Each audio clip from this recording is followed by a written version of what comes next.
On passe maintenant à notre page des sports et on va commencer par du football avec un record qui tombe en Angleterre. Bonsoir Lise-Laure. Bonsoir Dominique. Le record du meilleur passeur africain de Première Ligue est détenu depuis cet après-midi par le Fennec Riyad Mahrez. L'Algérien a délivré aujourd'hui sa 56e passe décisive, un record battu lors de la 29e journée de Première Ligue au cours de laquelle les protégés de Pep Guardiola, donc Manchester City, a donné une leçon au Reds de Liverpool de Jürgen Klopp. Score final 4-1. Riyad Mahrez détrône ainsi l'éléphant Didier Drogba, auteur de 55 passes en Première Ligue. La légende ivoirienne va pas sans doute rester trop longtemps sur cette place car il est talonné de près par Mohamed Salah. Le pharaon compte déjà 54 passes décisives dans le championnat d'élite anglais. À vos compteurs. Et voilà. Puis en Afrique, Lise-Laure, c'est aujourd'hui la dernière journée de la Ligue des Champions. Effectivement, cette 6e et dernière journée a commencé à Luanda avec la courte victoire du Petro face au Dauphin Noir de l'AS Vita, 1-0. Un succès pour l'honneur car Angolais et Congolais sont déjà éliminés de cette Ligue africaine des champions. Ce soir, Espérance de Tunis et le CR Belouizdad, déjà qualifiés, s'affrontent pour une première place de leur groupe. Même bataille pour la JS Kabylie et le Wydad de Casablanca. Déjà qualifié également le Sandoz qui reçoit le Coton Sport, toujours en quête d'un premier succès. Mais le match à enjeu aujourd'hui, c'est celui d'Al-Ahly opposé à Al Hilal, dirigé par le Congolais Florent Ibenge. Les Égyptiens peuvent ce soir compter sur leurs supporters. Il y a Al-Ahly, c'est un palmarès impressionnant, 10 titres de Ligue des Champions, mais ils sont actuellement 3e de leur groupe.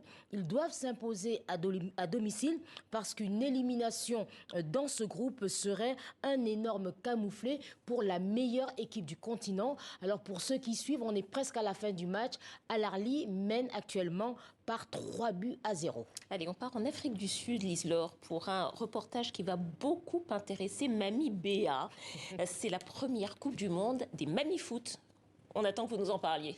Exactement, c'est un événement sportif donc inédit avec des joueuses de plus de 50 ans, certaines avoisinent même les 80 ans.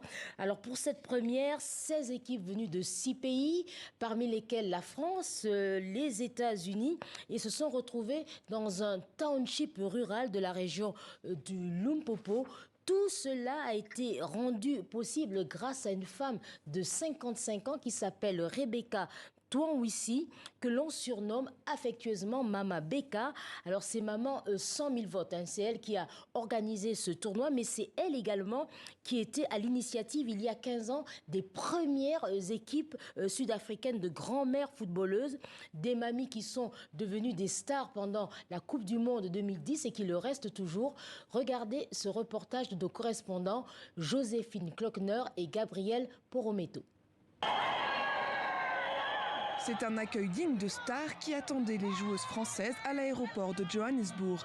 Les Mamies Foot sud-africaines tenaient à marquer le coup pour ce tout premier tournoi international de Mamies Foot. C'est génial, je ne m'attendais pas à cet accueil. Ce partage, cet accueil, c'est fabuleux. Franchement, je suis comme une folle.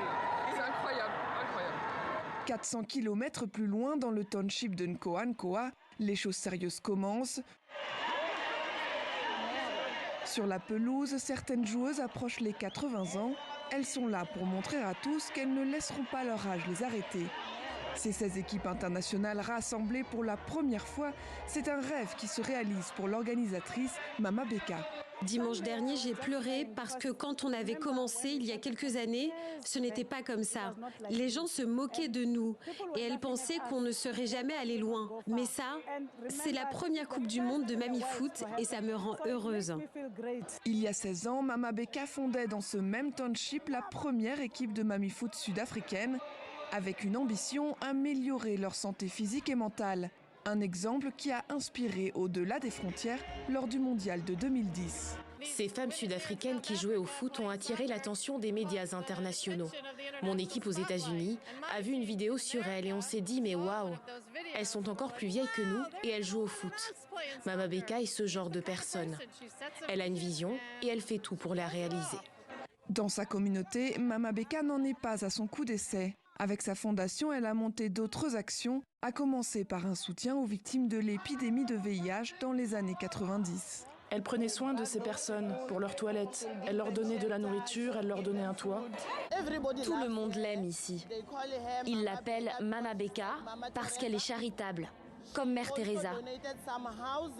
Elle a donné plusieurs logements à des personnes pauvres.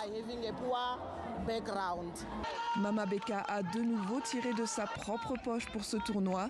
Et ce manque de financement est la seule ombre au tableau. Mais elle a l'espoir que cette première Coupe du Monde marque le coup d'envoi. Voilà, quand on regarde ça, on se dit qu'il n'y a aucune excuse pour ne pas faire du sport. Hein. Pas d'excuse. Bon, alors qui c'est qui a remporté cette première Coupe du Monde donc? Alors ce sont les Américaines qui se sont imposées face aux Sud-Africaines. Les Sud-Africaines qui ont éliminé en quart de finale les mamies françaises. Pour la prochaine édition est prévue dans 2 ans. On attend ça avec impatience. Merci beaucoup Liselore. Merci. À demain.